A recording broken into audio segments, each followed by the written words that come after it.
Сәлем достар, бүгін сіздермен өте дәмді және де қамыры жұп-жұмсақ болып шығатын сосиска в тесте, яғни қамырдағы шұжық дайындайтын боламыз. Өте дәмді, міндетті түрде жасап көріңіздер. Ол үшін бізге жылы су 300 грамм, яғни үлкен бокалмен 1 бокал шамасында, қант, дрожж, тұз, жұмыртқа, сұйық май қажет болады. Барлығын араластырып, қажетінше ұн салып қамырлаймыз. Ұнды міндетті түрде електен өткізу қажет. Ұнды бірден көп салып жібермейміз, қатты болып қалмасын, қолға жабыспайтындай жұп-жұмсақ қамырлаймыз.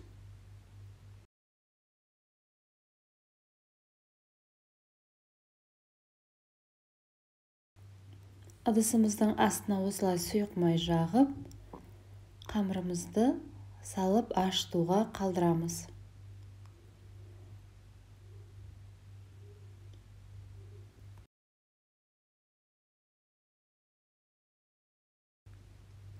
Қамырымыз ашыды.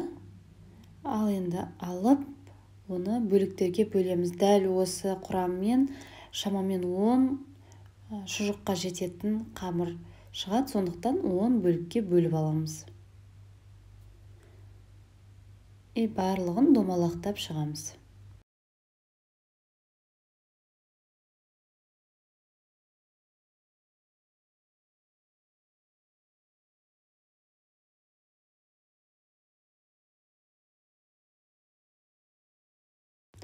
Ал енді қамырымызды жаямыз, қатты жұқа болып кетпесін. Орташа қалыңдықта жайып, осылай екі шетін 4-4-тен кесіп аламыз. Енді сосискамызды салып, яғни шұжықты салып, осылай өріп шығамыз. Өруі өте қарапайым, өте оңай, бірақ әдемі шығады. Мұқият қараңыздар, тағы да бір көрсетіп жіберемін.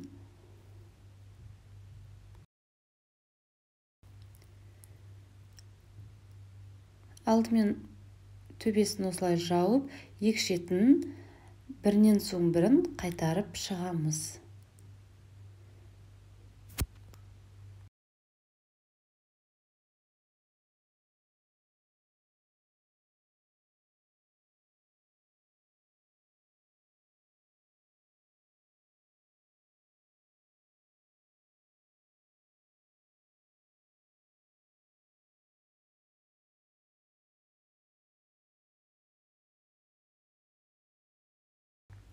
Ал енді бетіне жұмыртқа жағып шығамыз. Өзіңіздің қалауыңызша күнжіт немесе мак сеуіп 220-250 градуста, яғни пешіңіздің ыңғайына қарай қызарғанша пісіріп аламыз. Міндетті түрде жасап көріңіздер, астарыңыз дәмді болсын.